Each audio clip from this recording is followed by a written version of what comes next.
బాబా వంటపాత్ర దేవాలయమును గౌరవించుకుండుట కాల లేదా మిశ్రమము మజ్జిగ.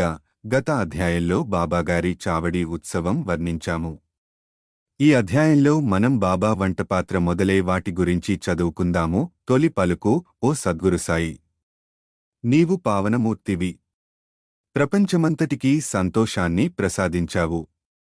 భక్తులకు మేలు కలగజేశావు. నీ పాదములను ఆశ్రయించిన వారి బాధలను తొలగించావు. నిన్ను శరణు కోరిన వారిని ఉదార స్వభావుడవు కావడంతో వారిని పోషించి రక్షిస్తావు. నీ భక్తుల కోరికలు నెరవేర్చటం కోసం, వారికి మేలు చేయటం కోసం నీవు అవతరిస్తావు. పవిత్రాత్మ అనే ద్రవసారాన్ని బ్రహ్మం అనే అచ్చులో పోస్తే దాని నుండి యోగులలో అలంకారమైన సాయి వెళ్లారు. ఈ సాయి ఆత్మారాముడే. స్వచ్ఛమైన దైవికానందానికి వారు పుట్టినిల్లు. జీవతెచ్చలన్నీ పొందినవారే. వారు భక్తులను నిష్కాములను చేసి విముక్తులను చేశారు. బాబా వంటపాత్ర యుగయుగాలకు శాస్త్రాలు, వేర్వేరు సాధనాలను ఏర్పాటు చేసి ఉన్నాయి.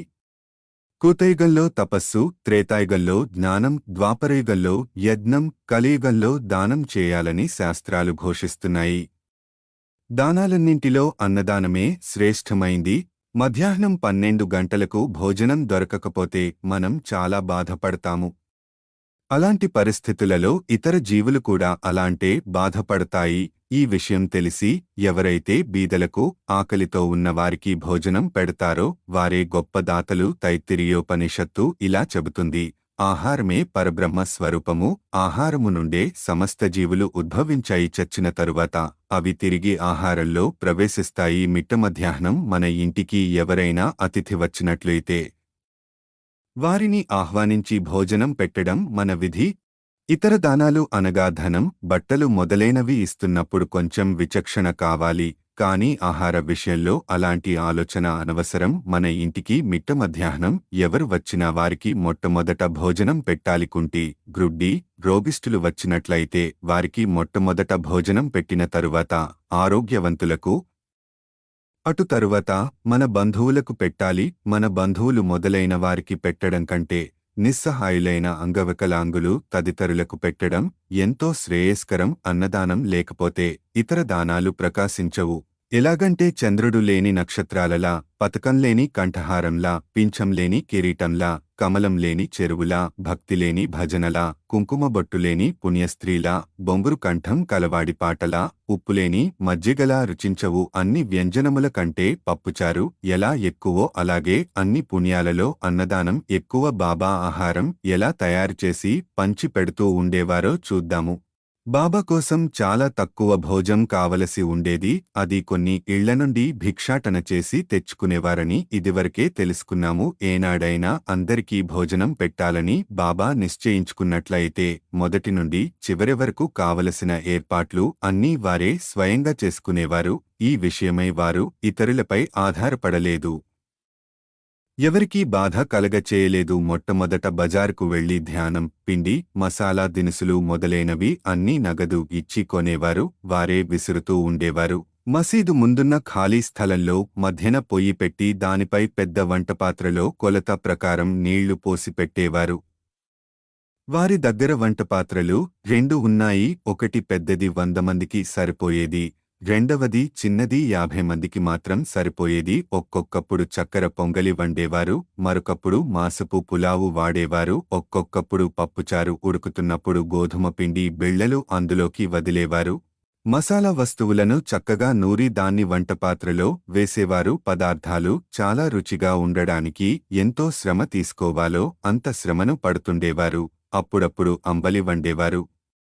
అంటే జొన్న పిండిని నీళ్లలో ఉడకబెట్టి దాన్ని మజ్జిగలో కలుపుతుండేవారు. భోజన పదార్థాలతో ఈ అంబలిని కూడా అందరికీ కొంచెం కొంచెంగా పెట్టేవారు. అన్నం సరిగా ఉడికిందో లేదో అని పరీక్షించడానికి బాబా తన కఫనీని పైకెత్తి చేతిని నిర్భయంగా మరుగుతున్న డేకిసాలో పెట్టి కలుపుతూ ఉండేవారు. వారి ముఖంలో భయచిహ్నాలు కాని చేయి కాలుతున్నట్టు కాని కనిపించేది కాదు. వంట పూర్తి కాగానే బాబా ఆ పాత్రలను మసీడులోనికి తెచ్చి మౌల్వీతో ఆరగింపు పెట్టించేవారు. మొట్టమొదట కొంత మహల్సాపతికి, తాత్యాకు ప్రసాదంగా పంపించిన తరువాత మిగతా దాన్ని బీదవాళ్లకు, దిక్కులేని వారికి సంతృప్తిగా పెడుతూ ఉండేవారు. బాబా స్వయంగా తన చేతులతో తయారుచేసి స్వయంగా వడ్డించగా భోజనం చేసినవారు నిజంగా ఎంతో పుణ్యాత్ములు, అదృష్టవంతులు అయి ఉండాలి.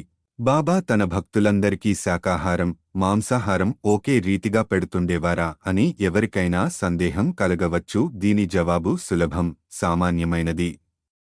ఎవరు మాంసాహారులో అలాంటి వారికే ఆ వంట పాత్రలోనిది పెట్టేవారు. మాంసాహారాలు కానివారు ఆ పాత్రను కూడా ముట్టనీయలేదు. వారి మనసులలో దీన్ని తినడానికి కోరిక కూడా కలగనిచ్చేవారు కాదు. గురువుగారు ఏదైనా ఇచ్చినప్పుడు దాన్ని తినవచ్చునా లేదా అని ఆలోచించే శిష్యుడు నరకానికి వెళతాడని రూఢి ఉంది. దీన్ని శిష్యులు బాగా గ్రహించి నెరవేరుస్తూ ఉన్నారో లేదో చూడడానికి బాబా ఒక్కొక్కప్పుడు పరీక్షిస్తూ ఉండేవారు. దీనికొక ఉదాహరణ. ఒక ఏకాదశి రోజు దాదా కేల్కర్కి కొన్ని రూపాయలు ఇచ్చి కోరాల్బాకి వెళ్లి మాంసం కొని తీసుకురమ్మన్నారు. ఇతడు సనాతన ఆచారపరాయణుడైన బ్రాహ్మణుడు. ఆచారవంతుడు. సద్గురువుకు ధనం, ధాన్యం, వస్త్రాలు మొదలైనవి ఇవ్వటం చాలదని, కావలసింది అక్షరాల గురువు ఆజ్ఞను పాటించటమే అని, గురువు ఆజ్ఞానుసారం నెరవేర్చటమే అని, ఇదే నిజమైన దక్షిణ అని, దీనివల్లనే గురువు సంతృప్తి చెందుతారా అని అతనికి తెలుసు. కాబట్టి దాదా కేల్కరు దుస్తులు ధరించి బజార్కు బయలుదేరారు. కాని బాబా అతన్ని వెంటనే పిలిచి తానే స్వయంగా వెళ్లవద్దని ఇంకెవరినైనా పంపమని చెప్పారు. అతడు పాండు అనే నౌకరుని పంపించారు. వాడు బయలుదేరటం చూసి బాబా వాణ్ణి కూడా వెనక్కి పిలిపించి ఆనాడు మాంసం వండటం మానుకున్నారు. ఇంకొకసారి బాబా దాదా కేల్కరుని పిలిచి పొయ్యి మీదున్న పులావు ఉడికిందో లేదో చూడమన్నారు. కేల్కర్ దాన్ని పరీక్షించకుండానే సరిగ్గా ఉందని జవాబిచ్చారు. అప్పుడు బాబా, నీవు కళ్లతో దాన్ని చూడలేదు, నాలుకతో రుచి చూడలేదు, రుచిగా ఉన్నదని ఎలా చెప్పావు? మూత తీసి చూడు అంటూ బాబా అతని చేతిని పట్టుకొని మరుగుతున్న డేకిసాలో పెట్టారు. ఇంకా ఇలా అన్నారు, నీ చేయిని తీయి. నీ ఆచారం ఒక ప్రక్కకు పెట్టి తెడ్డుతో తీసి కొంచెం ప్లేటులో వేసి సరిగ్గా ఉడికిందో లేదో తెలుసుకో. తల్లి మనస్సులో నిజమైన పరమ జనించినప్పుడు ఆమె తన బిడ్డను గిల్లి ఆ బిడ్డ ఏడుస్తున్నప్పుడు వాణ్ణి కౌగలించుకుని ముద్దు పెట్టుకుంటుంది. అలాగే బాబా కూడా కన్నతల్లిలా దాదా కేల్కరుని ఈ విధంగా గిల్లారు. నిజంగా ఏ యోగి కాని, గురువు కాని తన శిష్యుడికి నిషిద్ధ ఆహారం తిని చెడిపొమ్మని చెప్పడు. ఈ విధంగా బాబా పులావు వండటం 1910వ సంవత్సరం వరకు జరుగుతూ ఉండేది. పూర్వం చెప్పిన రీతిగా దాసగను బాబా కీర్తిని తన హరికథల ద్వారా బొంబాయి రాష్ట్రంలో వెల్లడి చేశారు. ఆ ప్రాంతం నుండి ప్రజలు తండోపతండాలుగా షిరిడికి వస్తూ ఉన్నారు. కొన్ని రోజులలో షిరిడి ఒక పుణ్యక్షేత్రం అయ్యింది. భక్తులు అనేక రకాల ఆహారాలను బాబాకు నైవేద్యం పెడుతుండేవారు. వారు తెచ్చిన పదార్థాలు ఫకీరులు, బీదలు తినగా ఇంకా మిగులుతూ ఉండేది.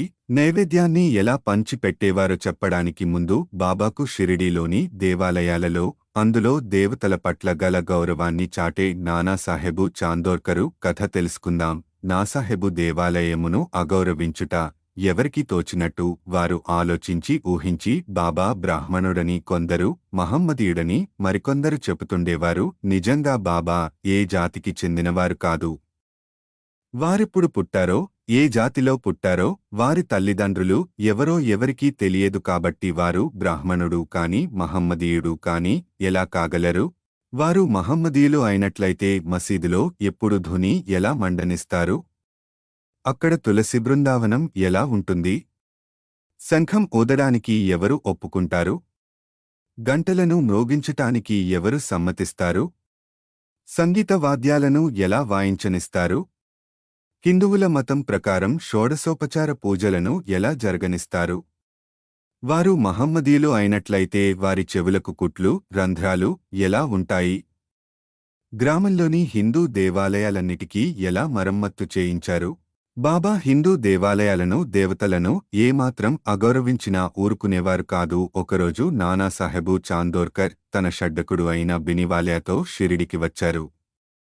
బాబా దగ్గర కూర్చుని మాట్లాడుతూ ఉండగా నానా మీద బాబా హఠాత్తుగా కోపగించి నా సహవాసం ఇన్నాళ్లు చేసినా ఇలా ఎందుకు చేశారు అన్నారు. నానాసాహెబు మొదట దీన్ని గ్రహించలేకపోయారు కాబట్టి అదేమిటో వివరించవలసిందిగా ప్రార్థించారు. కోపర్గాం నుండి షిరిడీకి ఎలా వచ్చావు అని బాబా అతన్ని అడిగారు. నానాసాహెబు వెంటనే తన తప్పు గ్రహించారు. సాధారణంగా షిరిడీకి వెళ్లినప్పుడల్లా నానాసాహెబు కోపర్గాంలో దిగి దత్తదర్శనం చేసుకునేవారు. కాని ఈసారి తన బంధువు దత్తభక్తుడు అయినప్పటికీ అతన్ని కూడా వెళ్లనీయకుండా ఆలస్యం అయిపోతుందని చెబుతూ తిన్నగా షిరిడీకి తీసుకువచ్చారు. ఇదంతా బాబాకు తెలియచేస్తూ తాను గోదావరిలో స్నానం చేస్తున్నప్పుడు ఒక ముళ్ళు పాదంలో గ్రుచ్చుకుని తనను చాలా బాధ పెట్టిందని చెప్పారు. బాబా అది కొంతవరకు ప్రాయశ్చిత్తమే అంటూ ఇక మీదట జాగ్రత్త అని హెచ్చరించారు.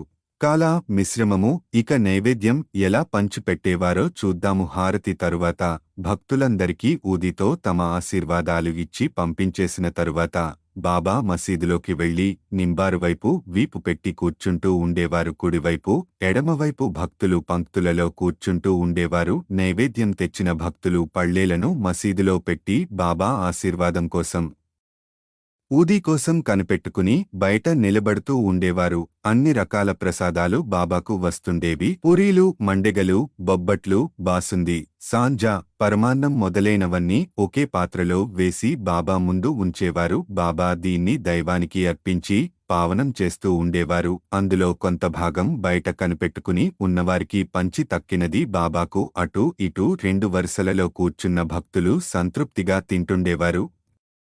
శ్యామ నానాసాహెబు నిమోన్కర్ వడ్డించేవారు. వచ్చినవారి సౌకర్యాలను వీరు చూసేవారు. వారు ఆ పని అతి జాగ్రత్తగా ఇష్టంగా చేస్తుండేవారు. తిన్నటువంటి ప్రతి రేణువు కూడా తృప్తి, సత్తువ కలుగచేస్తూ ఉండేవి.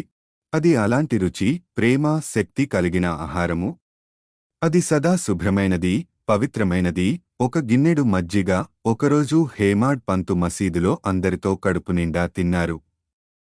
అలాంటి సమయంలో బాబా అతనికి ఒక గిన్నెడు మజ్జిగ త్రాగమని ఇచ్చారు. అది తెల్లగా చూడటానికి ఇంపుగా ఉంది. కాని అతని కడుపులో ఖాళీ లేనట్టు ఉంది.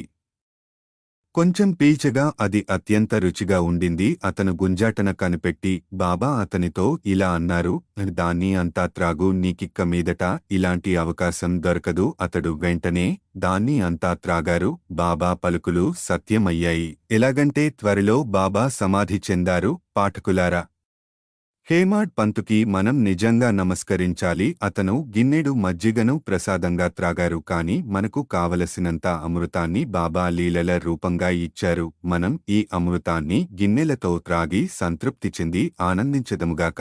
38వ అధ్యాయము సంపూర్ణం.